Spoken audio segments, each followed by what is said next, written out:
do this. Turn off your sound.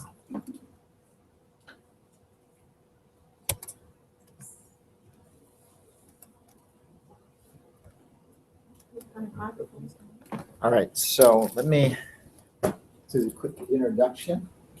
So good evening, everybody. Welcome to yet another TWed of the spring 2017 season. A couple logistical notes. Remember that we are streaming live to the interweb. So just keep that in mind as you ask questions. Please, these are meant to be informal. So please feel free to ask questions.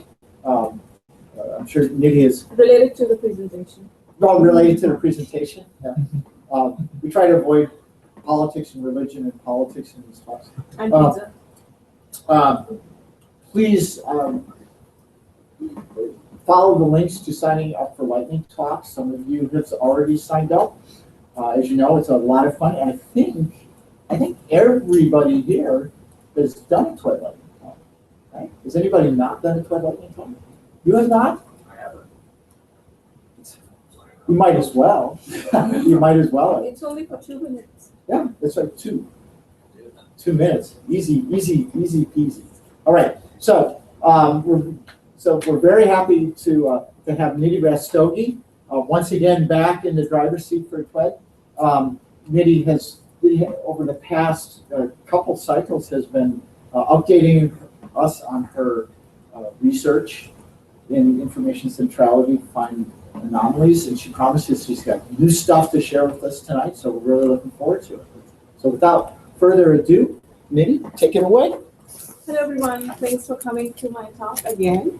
Some of you may find the slides familiar because I can change them, but I promise there's new stuff, and I'd like you to be very open with your feedback. Don't hold back any criticism that you might have, because I'll be soon giving my proposal defense. Yes, next week. So your feedback may actually help me with my proposal defense. So, okay, here we go. So the topic of my TWed today is using information centrality for detecting anomalies in homogeneous wireless networks, large homogeneous networks. So I'll be getting into the details of what this means, what is information centrality, what anomalies are. The one bit that I forgot to enter was to mention in my presentation is what does homogeneous network mean? I'll just quickly tell you what that is now. Homogeneous networks are basically networks where networking and communication takes place between same kind of devices, same entities. They do not differ considerably from each other. That is what the homogeneous nature of the network means. The outline is the usual. There's a research motivation. I did some literature study, and what my contribution to this field of research is. The simulation work that I did, results and analysis, thesis work and stuff. So here's the motivation. So commonly observed security challenges that we see in networks of today arises because of a lot of devices getting connected to the internet, and the associated data that gets exchanged between those devices has increased by a very, very large amount. And that has led to deployment of security tools, depending on the kind of communication that's taking place and the devices that are connected, but also keeping in mind the kind of attacks that have come up in the past few years. However, even for those tools, despite being very state-of-the-art, it's very difficult to keep up with the attack vectors which are being seen in the recent past, and that is because there's too much of data to be analyzed. And what we see is the impact of these challenges is that it takes a really long time for even the best of the best attack detection systems to detect these attacks, because, like I said, because of the large data. And as you might see in this pie chart, which I got from a report published by Kaspersky Lab, that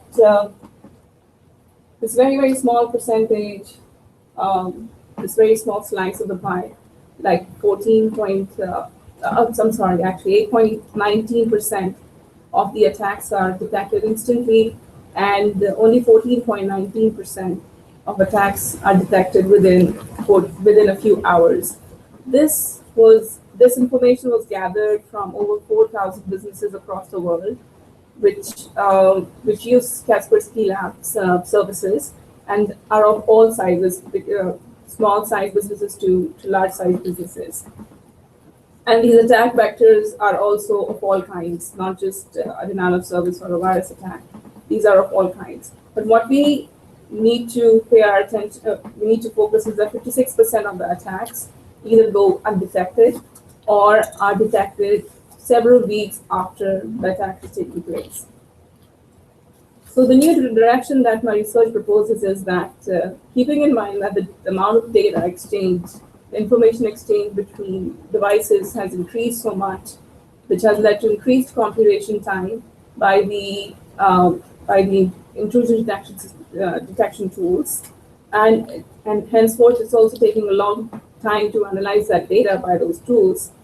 The direction that new research should be taking should be targeted towards minimizing the data collection based on certain intelligent analysis, thereby also reducing the computation time and the time taken to analyze. And basically, this is a research goal with not just security, but overall our network system need to be focusing on. So the Nidhi, plan to, yeah. just is there any way? So these are qualitative assertions, okay? They're and they sort of ring true. That's right. But is there any way that it's possible to pin any of this down to numbers? You know, so to document. What are we talking about in terms of large amount of data? What are we talking about at computational time? Is there any way that have you tried to depict that? Or? Sure, I actually have. I'm sorry, I'm just going to grab a pencil so that I can make notes. In the presentation that I gave almost 2 years ago after my first internship, I had a lot of data in that presentation. It never got transferred into my recent presentation. So I think it's important to at least show, if it's possible, to show trends, or and it's something that I'm. Long story short, being able to defend this, because it's critical that you're saying that this is motivation. This is motivation. So be able to, I think, see if there's a way you can defend that. Absolutely, okay. I can do that, and okay. I have the numbers, which I used in one of my internship presentations. I can definitely use that. It's still applicable. But the other thing, it's a minor assertion, is how does at the same time this is going on, mm-hmm. You got increase, decrease. You're trying to decrease, but there's radically higher scale compute capability that's happening at the same time. Yes. So how does this? So do these increases, are they still happening at a faster rate than computation is able to keep up? So it's outscaling Moore's law or not, that kind of. So anyways, just question. These are questions you might not want to consider, but. Are these sites that you're looking at clustered in any one discipline? Are they mostly government and mostly business, mostly anything? Are they across the board? Across the board. Are there Is there any reason you like to see a division? Cybersecurity is a huge issue in the government, in our federal government, I'm sure in other federal governments. And governments spend a whole lot of money on it, and it would be nice to see what the average reaction time is when the .gov sites that you have. Are they in the 56% block, or are they in the couple hour block? Yeah. Right. And business sites, credit card sites, those kinds of things that routinely get broken into, what's the average time? Yeah. Give some statistics. So A flavor of what the problem is and where the domains are that get the most right. traffic. That's a good point. You know, the Kaspersky's 4,000 customers. What does So, that mean? yeah, exactly. What is, so this survey, is it,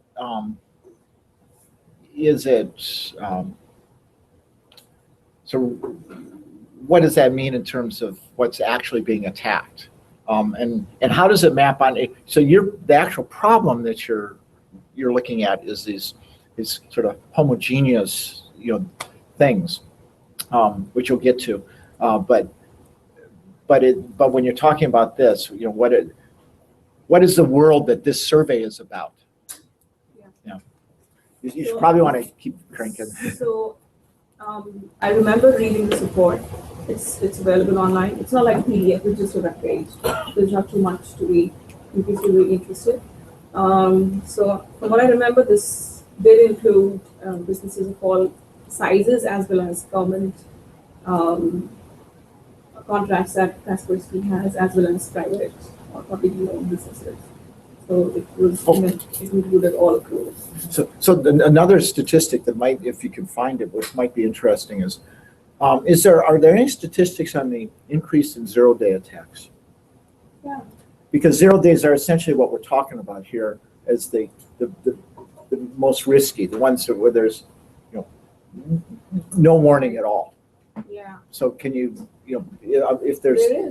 there's numbers on the rate of increase of 0-day attacks, that probably makes your point even better than one of these reports, because that's exactly what you're trying to go after, right? I would like to, but I'm not proving that. I know, but this is setting up the problem. Yeah, that makes the case for help the magnitude of the problem with hard numbers Right. that you can relate. I thought this was enough, but it looks like. Committees always like to see actual. No. Yeah, no hand waving. Jim Handler doesn't like that. We're talking about the committees. The TWC committees. Okay, so some background review. So since we're talking about intrusions in networks, let's kind of understand how an intrusion detection system works. So these important things are supposed to come up later on, but if you see just this much, intrusion detection systems in any network, the way they work is they are constantly extracting activities taking place in the network and constantly comparing them to an existing database of information and deciding on what to do next. And what to do next depends on what the purpose of the, I'm sorry guys. Sure. I removed it and I don't know why did it come back. Anyways, so and then they decide on what the next steps are. So extraction takes place at two ends within the whole network, the communication links and the devices which are leading to the communication between networks, between various devices and the devices itself. Like they are called the endpoints, and the data link and the servers, they all become, the backbone becomes is known as the network, broadly speaking. And then the comparison to the existing activity, it can be divided into signature-based comparison or anomaly-based comparison. I talk more about it in the upcoming slides, but my research is focused only. I first talked about the monitoring. I'm sorry. So let's talk about the network-based intrusion detection for systems first. So these slides are basically to give you an idea of what the ecosystem looks like in intrusion detection systems. I won't be talking about all of them because that will take a lot of time, but I will talk about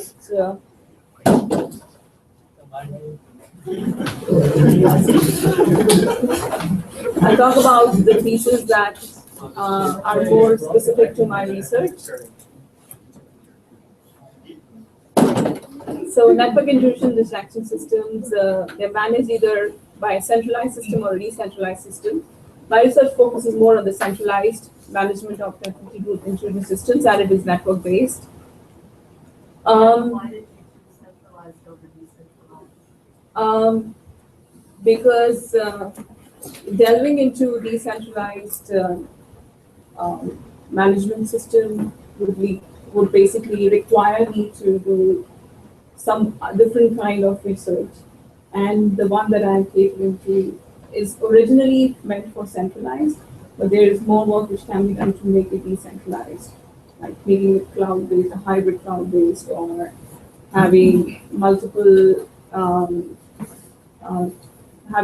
monitoring systems, which are basically monitoring, where each is monitoring a subnet instead of monitoring the entire network. So then there are different algorithms or different routing algorithms which cater to decentralized networks. So I'm not in, I mean, it can be extended in the future, but right now I'm focused more on the centralized. So again, going back to the type of detections to which the monitoring is compared to, signature-based and anomaly-based. My research is focused on anomaly-based detection system. So I talk more about that in the next slide.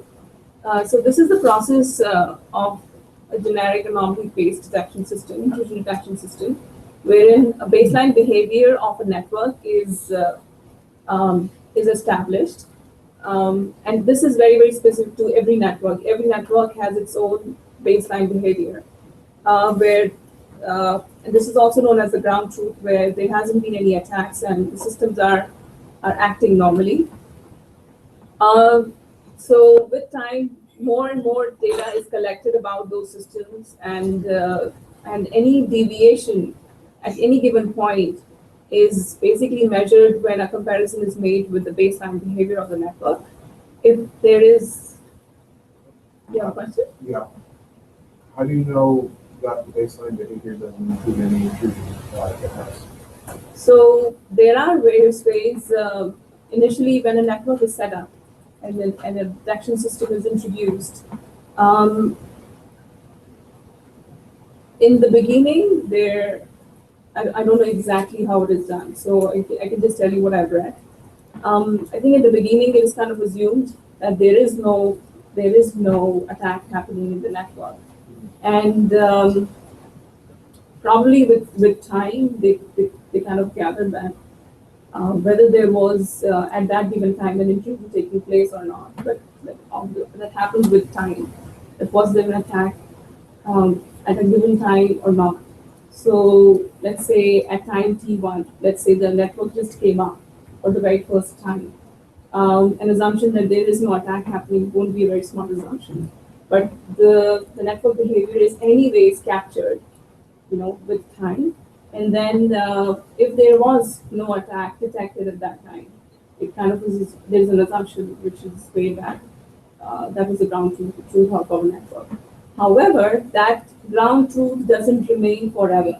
A ground truth is also changing with time as there are devices coming in, network, the backbone devices are changing, or the network routing structure is changing. So that baseline behavior also changes with time. It doesn't remain the same. So that's what is. Answer the question? Sort of. I'm just trying to think about Oh. what the. So as it happens, I did this once, actually, very briefly while back. I tried using the novelty detection algorithm using neural nets, and the problem was figuring out what anomaly was in the first place. well, so there's actually some pretty recent research anomaly detection, which reads into, we found it as background work for process anomaly detection, but it's actually coming from the network anomaly detection field. This is pretty recent, 2016, 2015 kind of stuff. And the sort of the approximate answer to Jim's question is so your behavior is you develop a model for it. Okay, so and even if it's a cyclical behavior, you know, over the course of a day or over the course of a week, usually the normal behavior has some sort of pattern to it. Okay, you know, there's a model that describes it, and your anomaly is that variance from that model, which is essentially what you're saying here. You know, you're saying there's a baseline. Well, that baseline doesn't have to be an absolute line. You know, that baseline is variance from the model, and it's and you might have a false distribution, like the Bayesian network distribution. These are the how the network the flow is happening between various network entities. That distribution is actually measured, and probably, I mean, I don't know exactly. I somehow never looked into it. But I think those distributions, like you said, the model are captured, and they're at a large scale. I think those models are usually the same, and So, probably it's also the way the network is laid out is also a result of a certain model. You know, it cannot be just randomly laid out, and then so there is always some sort of planned modeling taking place when the network topology is decided, or when the network behavior is, you know, when the baseline is captured. This is the baseline behavior of the network. So you probably want to make sure that you get it, because it's make sure that you really have a good answer for what's normal. You know. Okay.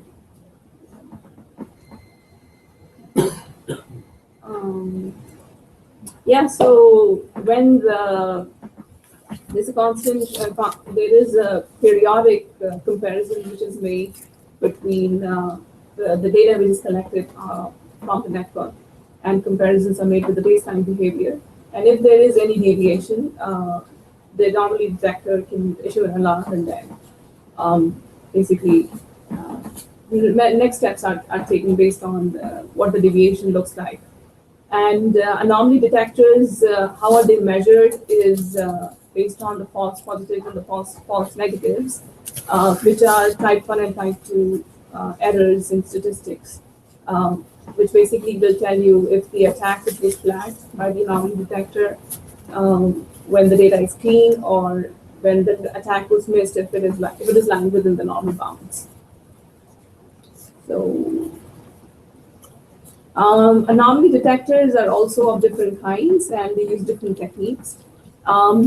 The ones which cater to detecting anomalies within a large network, the entire network, are known as systemic anomaly detectors, and the ones which cater just to a singular device are known as node-based anomaly detectors. And the most popular techniques that we use are based off of machine learning techniques or graph analytics. And my research is focused on the systemic, the anomaly detectors which are systemic in nature and use graph analytics as their fundamental technique.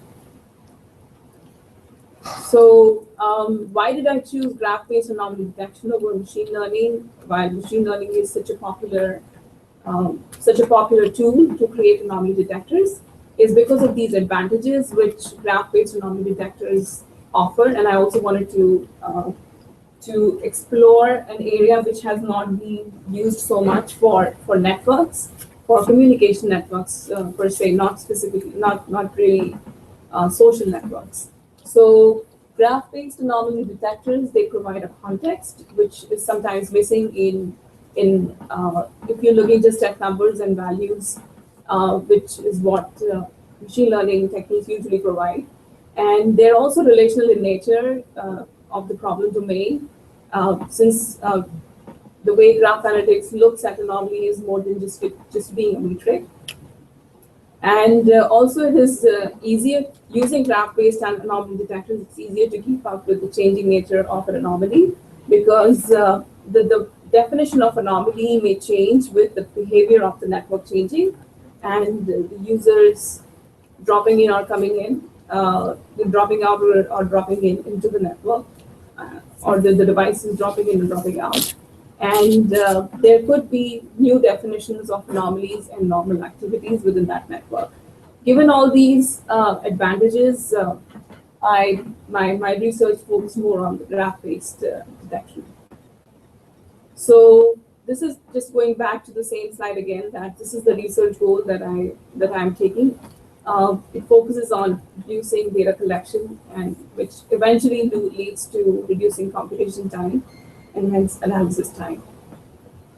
So the question that we'd like to know, now that we have some understanding of what is the research direction that I'm taking, is can we identify cyber threats from a network without compromising the capability to detect attacks? And the answer to that that I want to give is by using centrality measures. And in the next few slides, I'm going to be explaining what centrality is, what kind of centrality measure I'll be using, and how will that be useful in detecting attacks. So far, here's just a summary of the research. I don't want to go over this again. So using centrality measures is a field within graph analytics.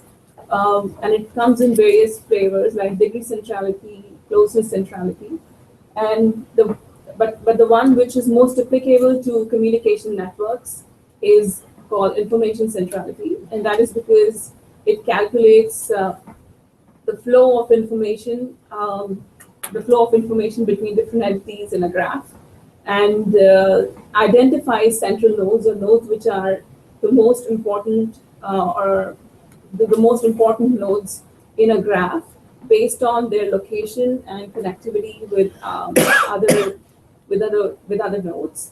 And these nodes being central have the potential to also identify any kind of intrusion taking place in the network because they are central to the information flow in that network. So any sort of analysis which can be done on that network, these nodes will play a central role in that analysis. And I'm using that property of those central nodes to detect any sort of anomaly occurring in that network. So the goal is to use these central nodes, these top few central nodes, to identify anomalous behavior, and also to prove that just by running analysis on these nodes, we can identify anomalies way faster than running an analysis or an intrusion detection on over all the nodes in the network. So the research hypothesis is that using information centrality, we can simplify analysis of a network by first of all identifying central nodes in that network, and then just by observing the behavior of these central nodes, it's enough and sufficient to identify any sort of systemic attack in a network. So let me just remind you, systemic attacks are attacks which impact a large network and not just a few specific nodes, which is, for example, in the case of spear phishing. So let me just give you a toy example here of how information centrality will work. So here are a few nodes, nodes 1 to 4, 5 nodes in a network, and there is data being transferred between these nodes. The nodes which are grayed out by using the information centrality algorithm, these two were chosen as, I'm sorry, it's not top 3, as the top 2 central nodes. So the idea is that any anomaly occurring in this network will first be, these 2 nodes will be able to tell any sort of anomaly occurring in the network way before the entire network comes to know about it. And then that centrality is based on the volume, the connectivity, the combination of volume and connectivity. What is it? No, Okay. that's Okay. no good question. You should know that. So another extension of, so basically just understanding this example even better is these green nodes are the ones on a timestamp T1. The green nodes were the ones which were identified as central nodes in this network. And at another timestamp T2, they were able to detect the anomaly. We were able to detect the anomaly just by observing these central nodes in the graph instead of observing or monitoring all the nodes in this given graph. So that is the central idea of this research. Questions? Are you trying to find something? I'm not sure if I understand this chart. So, okay, I can explain. So if you look at this graph this is a graph or a network where these nodes are connected with each other and they are communicating. Oh, there's arrows in there. Okay. Yeah, the transpose two copies. Right, I know, but I couldn't see that it was a graph. I just saw the things. Oh, okay. I think it's too light. Yeah, But I if you didn't. see, I didn't see that it was a graph. Oh, yeah, okay. I see the-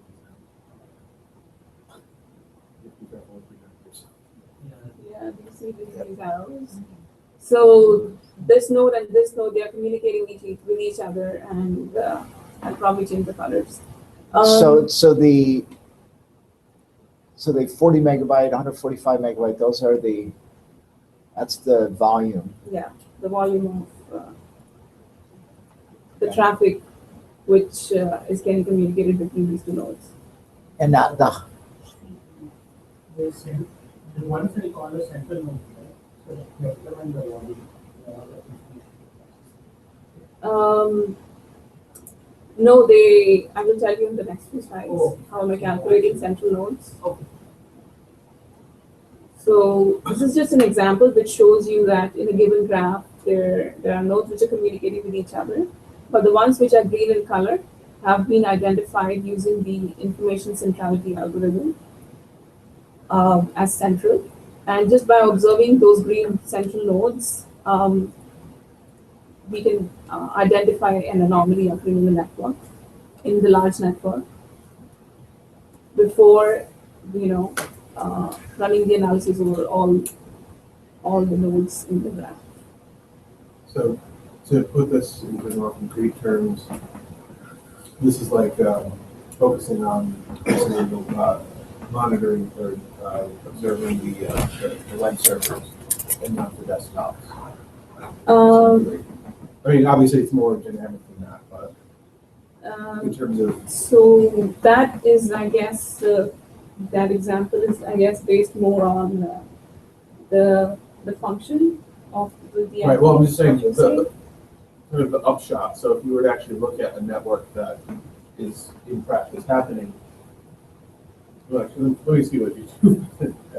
Yeah, because this is not based on just the volume of the traffic. It's based on the time it takes for data to get transferred, the packets to get transferred between nodes, the arrival time of packets. Right, but between that would them. also favor servers because they can run on bigger uplink, bigger links.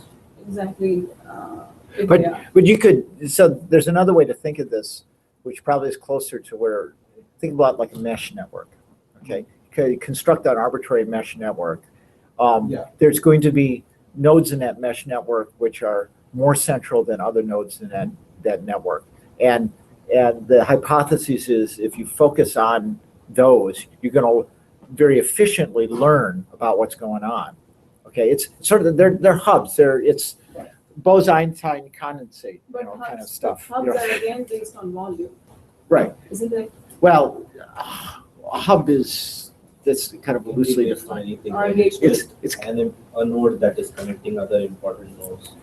So these are like strategic nodes. What nodes would I take out? Identify important nodes. It changes Based on the algorithm, that's what I was saying. based on what network you're talking about, number one. Number two is the topology of the network, right? And number three is what do you mean by central? You need to first understand why are those nodes central and what are you going to do with a central node in a given graph, right? So centrality as such, when it was defined in the beginning, it was a very, very theoretic idea. Okay, and then it was extended for various networks, mostly for social networks.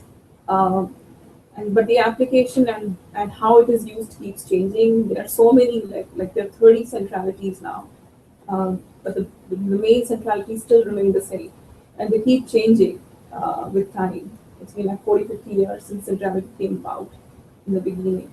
So it changes with what centrality means, what kind of network, and what is the layout of the network. So a centrality measure for mesh network 1, the centrality, the central nodes for a mesh network 1 may not be the same for mesh network 2. Right. Even if the networks are exactly the same, but the layout is slightly different.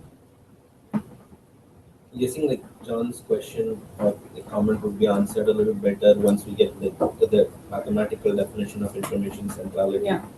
Because like the definition of hubs I've seen in other centralities is completely different from what would be in information centrality. Right. So I think for hubs, it's I don't know what's used. So like CAT's centrality, for example, has this concept of hub. CAT's KATZ. Okay, CAT's centrality has this concept of hubs and like important nodes. So they consider their definition of importance is something completely different to like something like information centrality. And what they define hubs as is hubs are the nodes that connect those important nodes together. And that definition again changes. So, and if I look at some other centrality, if I look at betweenness centrality, it's simply, the node that's connecting all the important information on the leaf. So what's an important node according to betweenness centrality becomes a hub according to CAT centrality, but the node loses its importance in the network metric calculation. So that's why I'm saying like the answer of, like what would be the real analogy and how would you consider what is important would be probably answered when you get the mathematical definition or like the matrix based formula for information centrality. Are you going to get to the math? Because not to the math, but I do get to, because the math doesn't tell much, unfortunately. Well, I think so. I do tell you how it is calculated based on an example. You're going to talk about how information centrality, because I think it would be very helpful, again, for the grumpy committee, is if you go earlier, when you first introduced information centrality, I think. Here? Well, no, when you introduce the concept of information, when you define information centrality, I think you really got to have a mathematical definition. You got to pin it down and say, this is exactly what I'm talking about. I'm not talking about this. I'm not talking about this. It's all right to have the sort of the intuitive explanation, but I think you really need to think about leading even with boom, and then, oh, by the way, this is how you intuit what this is. Okay, because that.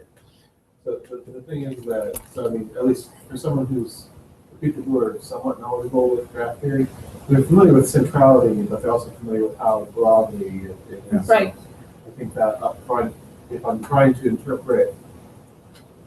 understand kind of where you're going with this, it's going to help to introduce your metric for centrality as early as you can. Because I've been spending basically the past 10 minutes trying to think about how I'm trying to guess what centrality you're using in order to determine what you consider to be an important node in the computer network. Okay. Which is why I was asking about servers versus desktops. Good. Because really, I mean, desktops don't really talk to each other. They talk to the server. They talk to a collection of servers. And so it isn't really a match, but maybe you've taken that into account. I don't know. you define. It was there in one of the previous presentations. The reason I didn't include it was because I've included in my proposal document all the details. So I was told it's not necessary. Well, that's all, well, listen to your boss, that's all right. If your boss thinks it's okay, if you, Well, yeah, I mean, But I can, you can see. yeah, exactly. Yeah, I mean, How the committee- yeah, it's, So let's just include, maybe I can have it as a backup slide. So if someone asks, what does it mean? And you quickly go to the backup slide But you don't have it in at all? in which So you don't have your definition of centrality at all? As a formal, I do, but in the proposal document. okay. I think that even if you don't dive into it, I think that having the equation will, I don't, well, I would be very grumpy if I was on your committee and I didn't see it here, because Yeah. What Jim is alluding to, there's a really good strategy, is right here, yeah, right here. You basically, you show it, but just because you got a slide, doesn't mean you dwell on it, okay? The real strategy is boom, boom, boom, boom, boom, okay? And this is particularly true, this is proposal defense. When you finally do the final defense, you're even assuming that the committee has seen most of it before. So it's like, both of these talks are not research talks, they're particular things, but have it there as a, so, think of it like, and this is definition, you guys have seen this before. the other thing is that this is not your proposal talk, this is a TWed talk. We have not read your proposal. That's right. And so Yeah. So we're asking a question. yeah. But we, if this was actually your proposal defense and we were on your committee, we would have read that definition 10 minutes before the talk. I did. And we would ask, why did you choose that definition? But yeah, think of it that way. And any other definition of centrality? What's the benefit of using Yes. this one versus that one? Why did you make these assumptions? You put all your assumptions out there. Yep. This is what I assume. These are my baselines. This is my. Yeah. It's all right to make choices. Yeah. It's absolutely all right to make choices. It's just, you want to justify those choices. That's all. And like, I want to use this and, You had something. No, so the easiest thing to fix the situation we saw, just put one definition of centrality. Next slide, when you're showing the example graph, and you're picking on those important nodes, right? You say that, oh, by this formula, this is a mathematical formula. Here is a graph, and here is the smallest graph possibly. These are the important nodes by this formula. And then once you have it there, it completely, everybody will just get it immediately, and then nobody will find it. yes, that's a very good suggestion. And it also makes sure that, actually, that sort of came up before, but can I ask that the people who have these sort of suggestions, make sure you email Nidhi on this, just to follow up. Just to make sure that they all, I mean, she's been writing it down, but let's just make sure that she gets it, but also I want to make sure that she has enough time, because I'm conscious of time. You got a few more slides to do. Yeah, so I guess I've gone through this slide before, what NS2 does, because there are like 11 slides left. So it's a good network simulation tool and can simulate all sorts of networks. And the reason why I'm using this is because it can simulate a very basic wireless sensor network, which can be extended to other kind of complex networks that we see today, hybrid networks, Wi-Fi's, wireless LANs, cellular networks. A wireless sensor network following a mesh topology is a very, very basic network where there's packets get transferred between different nodes, and the antenna model that I'm using is omnidirectional. So the wireless sensors are connected, are able to communicate with different nodes, wireless sensor nodes, in all directions. And these are the simulation parameters that I used for my simulation. If you want to take a look at it for 5 seconds, you can. If you have any questions about any of those, why am I using, you can ask me. Now.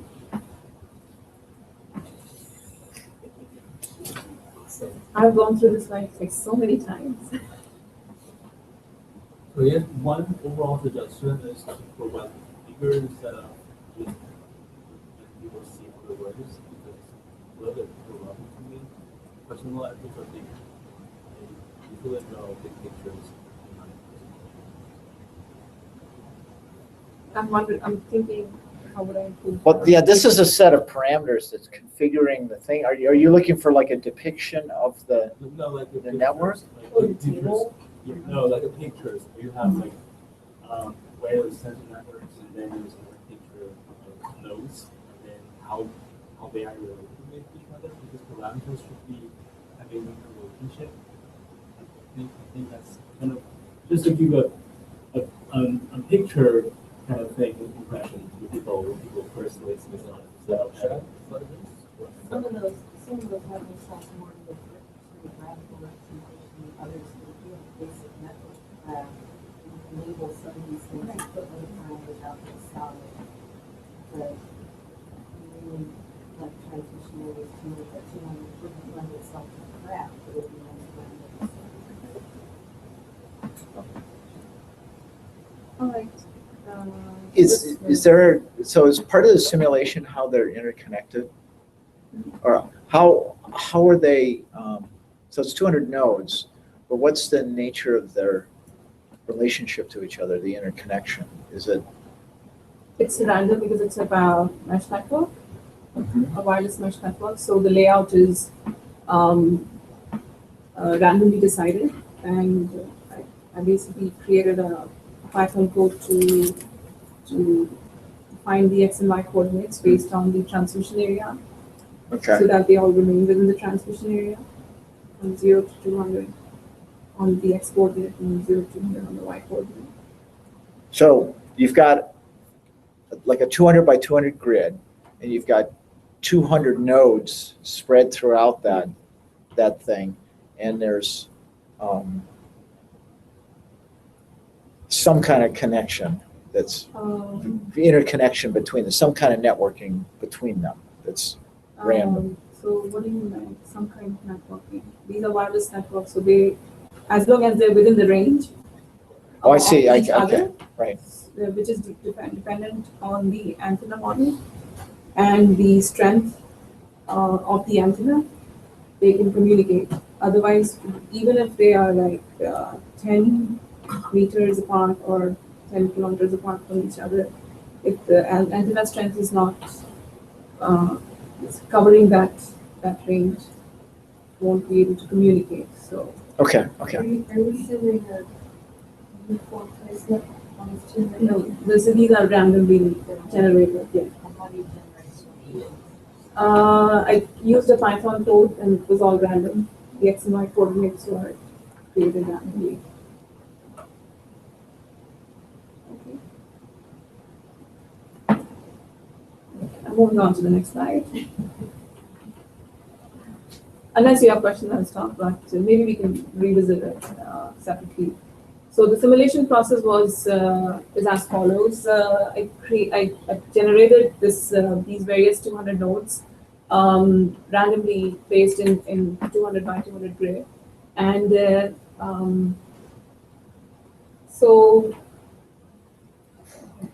I started with my simulation by sending out packets which were 0.5 megabytes in size, and so basically they get broken down into 64 bytes of packets each, and the communication takes place between pairs of source and destination, which was again, I generated that randomly. And then the simulation begins. So what that does is it creates a network, a wireless network, wherein communication is taking place, and that is creating a path between nodes, between the source and destination, and that is defined. How that path is created is actually defined by the routing protocol, which I covered here as the AODV routing protocol. So AODV is a multi-hop routing protocol, and it uses the shortest path or the next best next best to the shortest path. And each packet has may have its own route as long as it reaches the destination. So once that network traffic was generated, what I basically did to calculate the information centrality was calculate the average arrival time of packets for each node, and the average arrival time for all the nodes was, once it was calculated, they were ordered in an ascending order. So the minimum arrival time taken by a node would go to the top, and the ones which are taking maximum average arrival time would go to the bottom. The top nodes were called the central nodes, and how many of those nodes are central? We see that in the tests that I ran on my simulation platform. And once those nodes were identified as central nodes, they were called central nodes, and the other ones were called non-central nodes. Anomaly detectors were run on all the nodes. I used the SVM anomaly detector on all these nodes, and later on, I introduced abnormal sized traffic into these nodes, again randomly selected nodes. And then later on, once the abnormal size was introduced, which was considered as the anomaly in the network traffic, I analyzed the time taken by various nodes, including central nodes and non-central nodes, taken by these nodes, the time taken by these nodes to identify the anomalous behavior in the network traffic. So the lower right, the purpose of that run is to sort of normalize, get an idea of what normal is. Then you introduce the anomaly, and then you analyze to identify the anomaly, right? So the first run. 1, 2, 3. So I'm talking about the lower right. Yeah, run anomaly detector on each node. Yeah. So the purpose of that run is to like train what is normal, or to identify what is normal. Yes. And then you introduce the anomalous stuff, and then you see if you actually find it. Right. So the first top 3 was creating the network and calculating the average time and identifying the central node. So in the first 3, there is no anomaly occurring. Right. And I guess the run anomaly detector on each could have been later on also. It doesn't matter. The first 3 are just for the normal traffic. And then once I've introduced the abnormal size traffic, it shouldn't be data, it should be traffic. Introduce an abnormal size traffic into the network. The anomaly detectors are detecting that anomaly, and the anomaly detector basically exists in all the nodes. So the point is, can the anomaly detector in the central nodes identify the anomaly before the non-central ones? That is the key idea. So I get that. I'm just trying to confirm that so are you just starting the detector in that lower right? Right. Okay. So it's the process. You're saying I start the process now but only on the central nodes. No, on all the nodes. On all the nodes. I don't see Okay. central nodes Okay. because otherwise I won't be able to compare All right. Okay. the Of course. behavior of Okay. non-central Okay. nodes Okay. versus central nodes. Yep. So the idea is to check how much time does it take for the non-central and the central nodes. So this is once a simulation ran, I ran an AWK script on the trace file, which basically tells you the communicating nodes, the traffic, the protocols which were used, and how many packets got dropped, the time it took between packets to travel between nodes, etc. So that was the trace file was used for the round fault analysis. And like I said, I was extracting arrival time of all packets between the source and the destination nodes. And then these average arrival times gave me the value, and that value is called the information measure. And like I said before, the information measure is is is is the data point based on which the nodes are ordered in an ascending order. And the lowest one are the ones which have the least value for arrival time, which means that these nodes are the ones which are most important and most connected to in the entire network, and hence are central to communicating information between source and destination nodes. So hence these nodes are considered as central node in this network. Questions? So I think you can use this observation, again, when you define information centrality, I think you can graphically show something like this Okay. to justify that, to substantiate that definition. Okay. So for example, let's look at how the communication is taking place between source and destination. So a packet may get transferred between this node and this node, either through this path or through this path. And for N4 to calculate this information measure, what it is going to do, it's going to keep a track of the arrival time of the packet coming from source and going to destination via N6 or N2.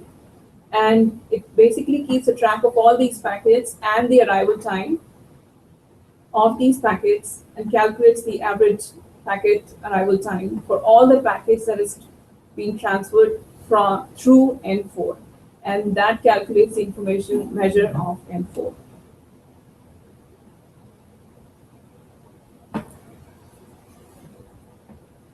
Is that fine?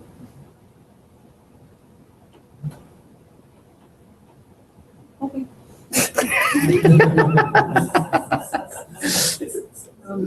Yeah, problem child. Okay.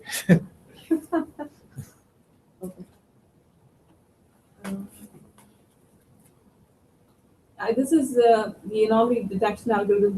I didn't come up with anything new with the anomaly detection algorithm. I just used an off-the-shelf SVM anomaly detector. What it does is it just creates a space.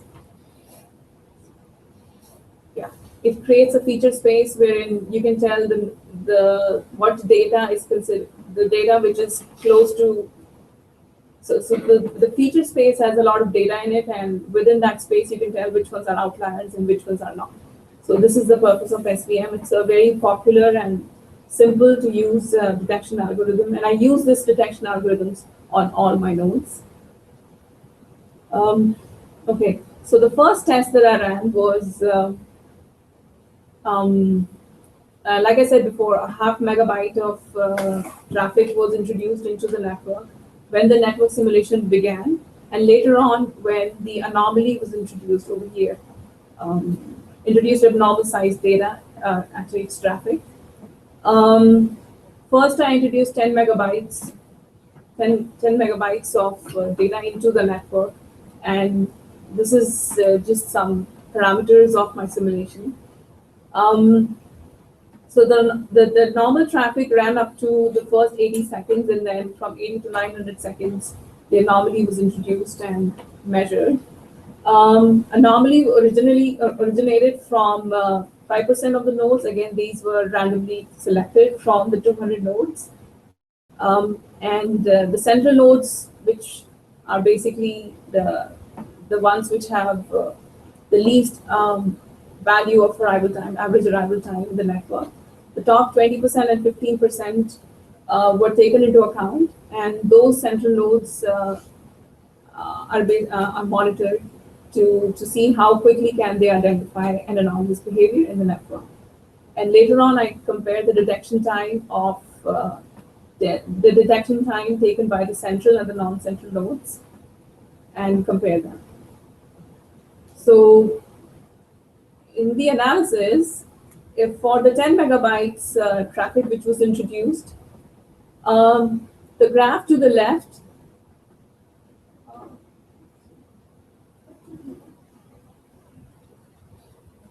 so the non-central nodes were 80% of the nodes of the 200 nodes in the graph, and the amount of time that they took to identify an anomaly and the percentage of nodes within the non-central. So only 50% of the non-central nodes were able to detect the anomaly in the first 10 minutes, whereas almost 100%, maybe 95% of the non-central nodes, of the central nodes were able to detect the anomaly in less than 10 minutes. And when I reduced the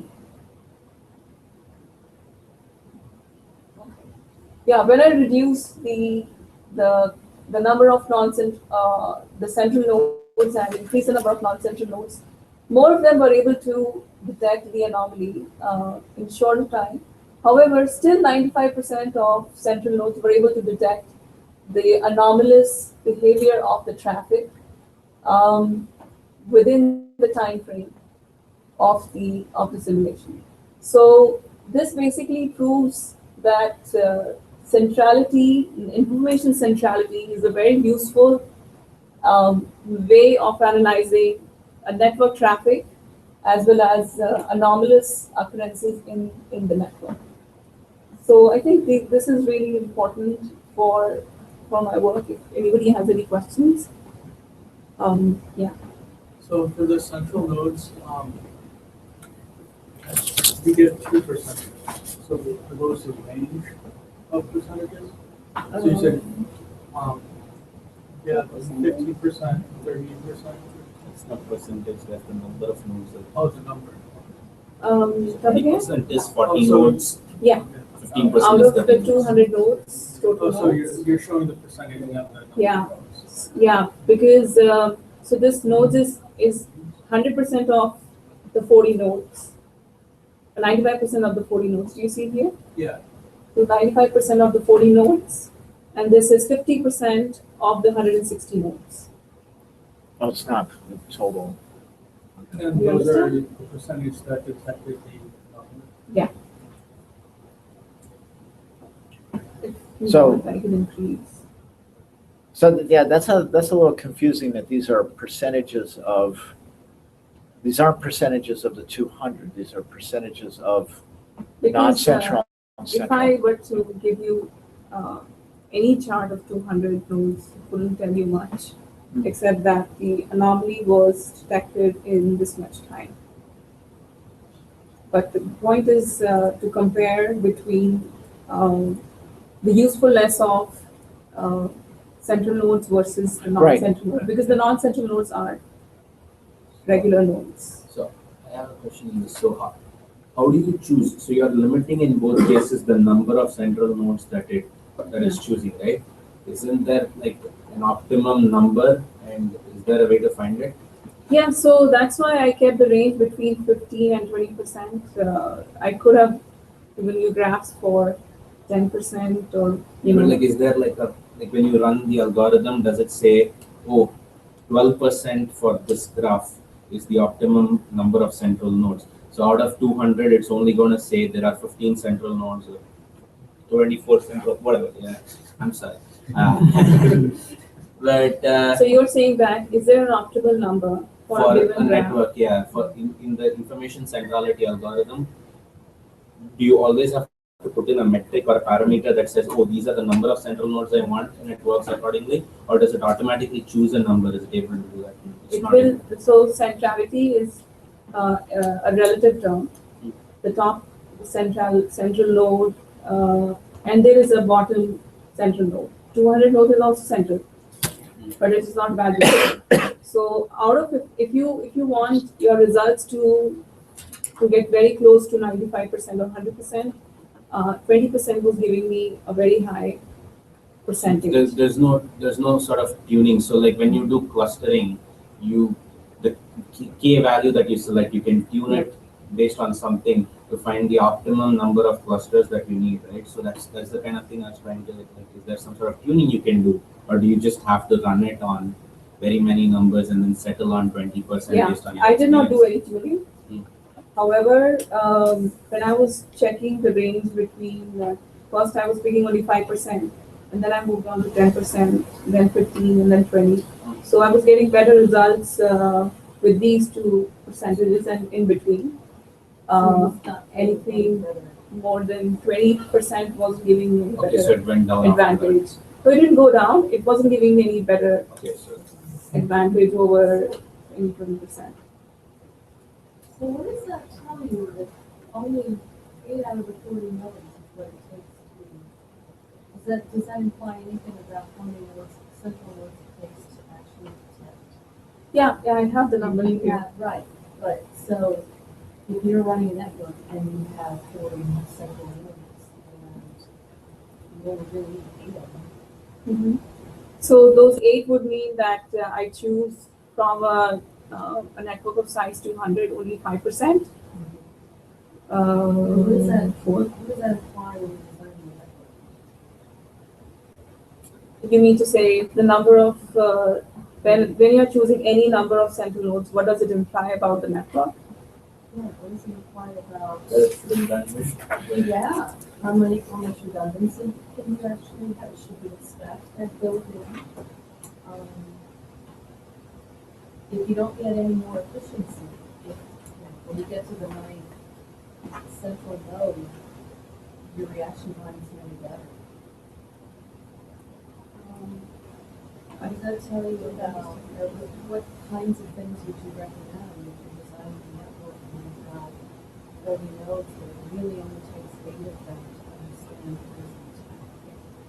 Is there a way to design where those 8 nodes sit? Yeah, this can be used to design a network as well. And if you want to reduce, There's another side to that though, okay? Because if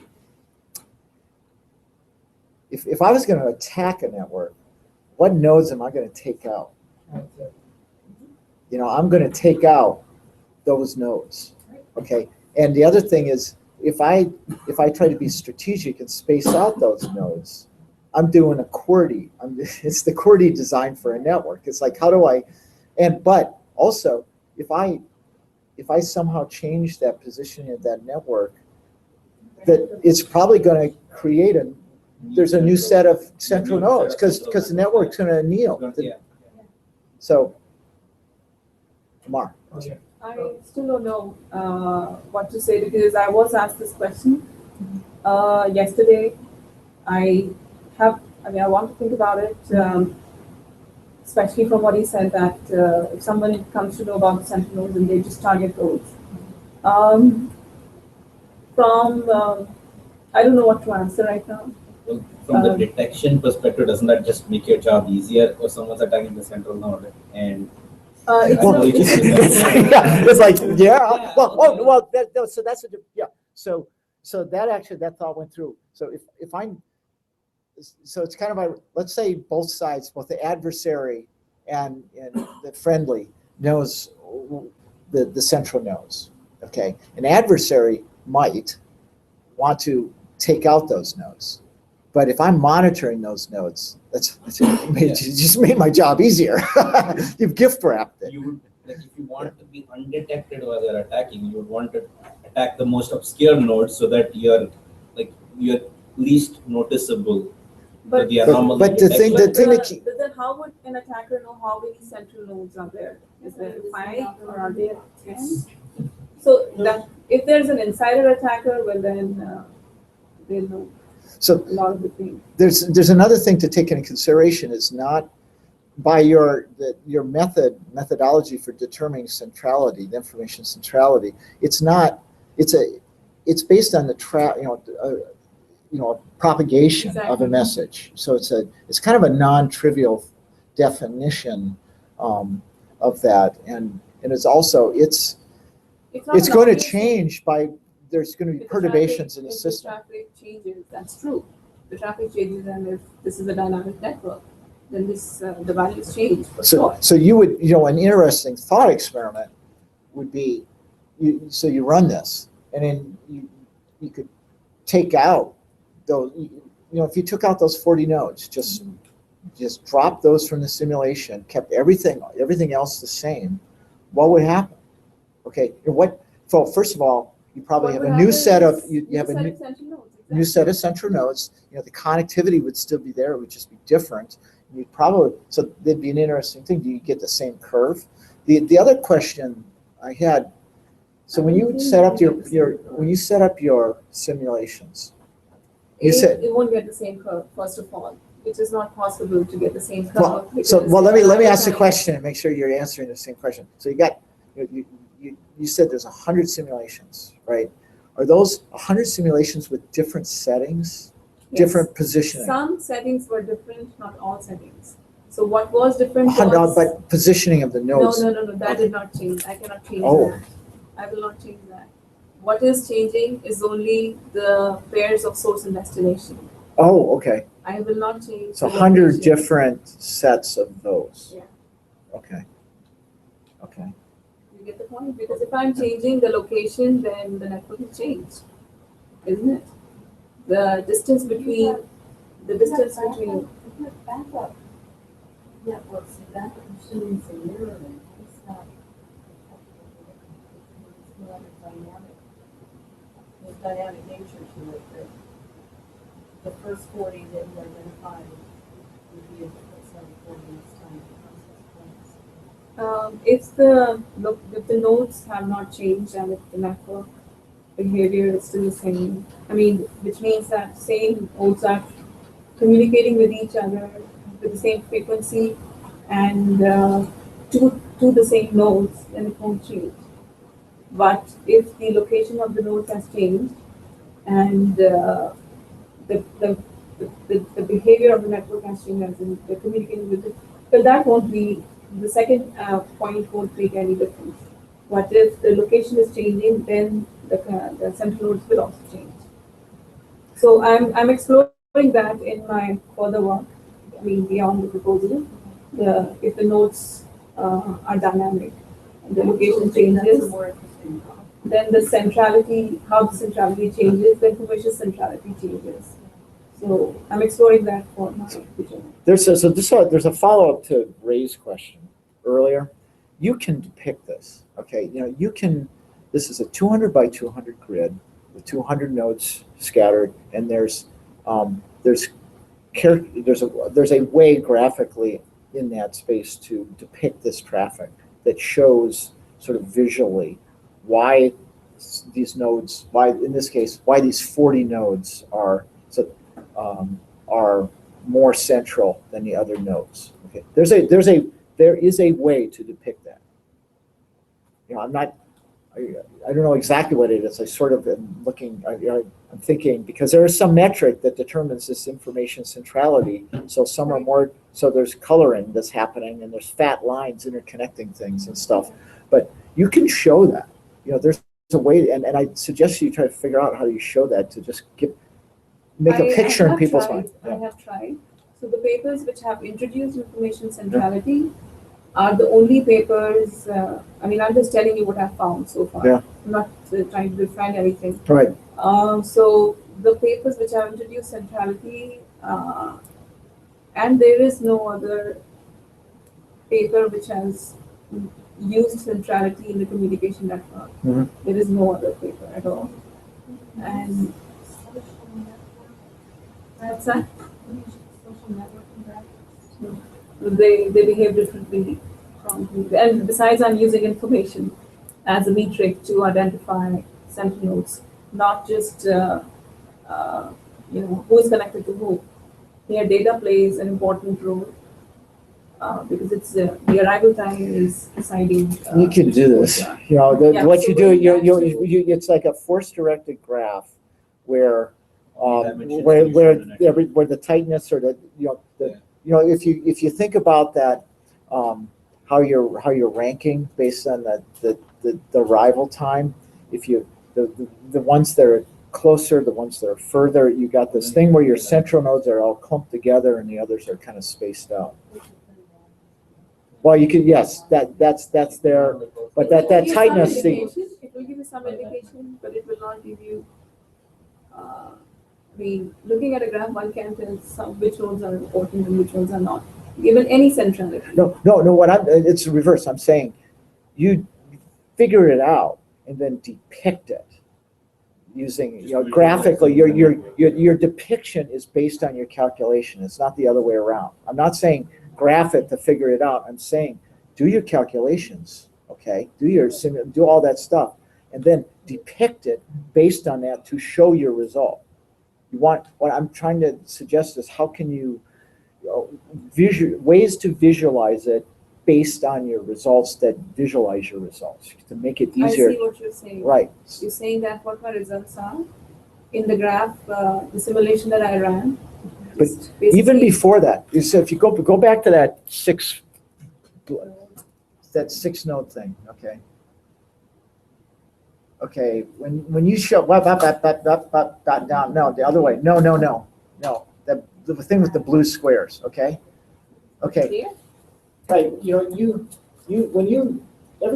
each time you do this stuff, okay, there's a boatload of calculations that you're doing, right? Okay, you create the simulation model, okay, that you could do something, but when you do this and do this, okay, at this point, you have 200 nodes that you can arrange based on this value, the values that you calculate. So find a way to depict that. One way is like a force-directed graph that's kind of congealed based on, that puts those top nodes kind of close together, okay, to depict that, okay, and then you can kind of think about a way that you can propagate this stuff through for those results. But this stuff can all be visualized, okay? It's just a matter of like what aspect are you shown? Yeah, but I think that the one thing about this presentation is there's lots of words. And it really helps convey this particularly, we're talking about networks. This is all about networks, so figure out a way to talk about the networks, including the information centrality definition. But this, being able to depict your experiment graphically. I think the force-directed network is a good idea. What's that? I think the force-directed network is a good idea. I think it'd be really sexy. It's also sexy. But It's all about, it's all about how many dimensions you can show, right? So Yes, one yeah. could be the size of the data, could be the size of the node, the distance between nodes so the distance of the edges could be the time taken. Yes. The larger the time is, the further apart the nodes are. Right. And then there could be another dimension you could present, I don't know, like color or, some sort of grouping, because for the third thing that you're running. And finally, the anomalous nodes, blinking anomalous nodes or something, and just show, okay, these are the central Well, you could nodes. rank when they found it. Yeah. Because she's got that, you're in your results charts. You've got that, when they, that, I guess it was percentage that detected it. Okay, there's a way that you could, based on how much you selected as central, 15% or 20%, you could somehow depict that, and that would kind of show, you would see this tendency on that. Yeah. So So also force-directed networks can be like evolutional networks, so they could evolve over time. So when you get a new anomaly, you could show how the structure changed or didn't change. Yeah. So It's guaranteed. they've been doing a good job at giving you more work to do. I'm sorry. I just- I'm thinking I- what I can do. Yeah, I know. I'm hoping to give you a suggestion that might reduce. So there's a. Yeah. I am Dr. Entropy. You are not. What if I ask them to make those slides for me? Oh, But you yeah. have only one thing to So work there's on. a. What do they call it? Well volunteered? Is that what they? Like a name in the- Go ahead, Jim. There's Go a ahead.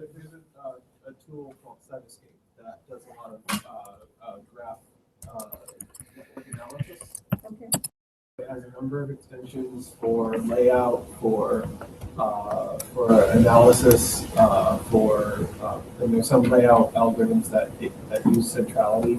And it does standard node centrality, but I think you can compute your own and then say use this instead. But it could be used. It's very customizable. There's a desktop app that might be fine for doing static visualization, but there's also a web version that I use to track. I'm quite sure it could be done in R. That's what I was gonna say. There is a net. No. Yes, there is. Okay. If she doesn't cite escape, she doesn't need to program, and it will just, you load the data, you play with it. Or if you want to program. Well, it's, there's no because programming in other- R, just one data That's frame true. and then 3 commands, right? That's right. True, you don't program it. Yeah. Well, Well, I said you don't need to program this in It's- R. It's a, no, it's a, it's, if you use dplyr, it's all one line. It's just one line. Yeah, I had quite a while. Like 10 minutes ago. Yeah, I've been trying to. So talking about the max flow, one of the parts was the part where minimum number of nodes required to break a network. I know this is a dynamic network and. This is not a dynamic network. Oh, it's a static network. So the one of the questions I had is why not the max flow link cut problem? That's, I know it's a hard problem. I know there are different kinds of nodes here, but would that be a baseline technique for this? Because I mean, obviously, max flow link cut is for detecting something of this sort. Is it? Well, the idea behind max flow link cut was the minimum number of nodes in a network that were required to cut the map. Minimum number of basically it was used in World War II So where that they are they connected? tried cutting the rail networks. Minimum number of rail networks stations that they could hit so that they can inflict the maximum damage.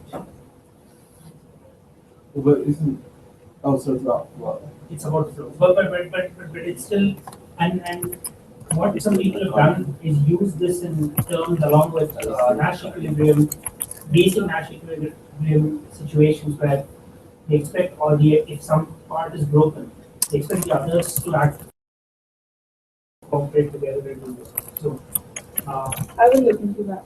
again, but obviously that's not going to Not in the next few No. days. I will look into that. as a baseline. But if it is applicable,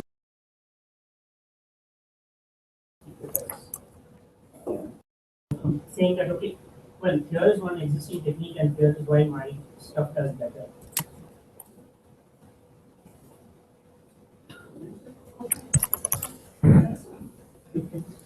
Sorry.